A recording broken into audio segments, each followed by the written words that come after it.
ఎక్కడో మహాత్ముల మనసు కష్టపెట్టడమో, లేకపోతే ఏదో చెయ్యకూడని దోషం ఏదో చేశారు, అది జాతకంలోకి దొరకదు, పీడిస్తూ ఉంటుంది. మీకు దొరకని దోషం పోవాలి అంటే ఒక్క నంది అభిషేకానికే పోతుంది. అది ఎప్పుడో తెలుసా, ఎప్పుడు పడితే అప్పుడు చేయడానికి వీల్లేదు.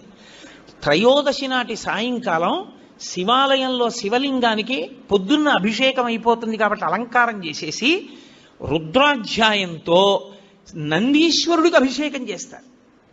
అభిషేకం చేసి నంది మూర్తినంతటినీ కడిగి అలంకారం చేసి చందనం బొట్టు పెట్టి నందీశ్వరుడికి శివలింగానికి ఏకకాలంలో హారతిత్తితే సమస్త దోషములు ఉపశాంతి పొందుతాయి. ఒక్క త్రయోదశి నాడే, ఇక ఇంకొక రోజు లేదు దానికి. దోష నివారణార్థం చేసేటటువంటి అభిషేకం నందీశ్వరుడికి ఉంది ప్రదోష వేళలో. జాతకంలో వచ్చేటటువంటి అంత గొప్ప గొప్ప దోష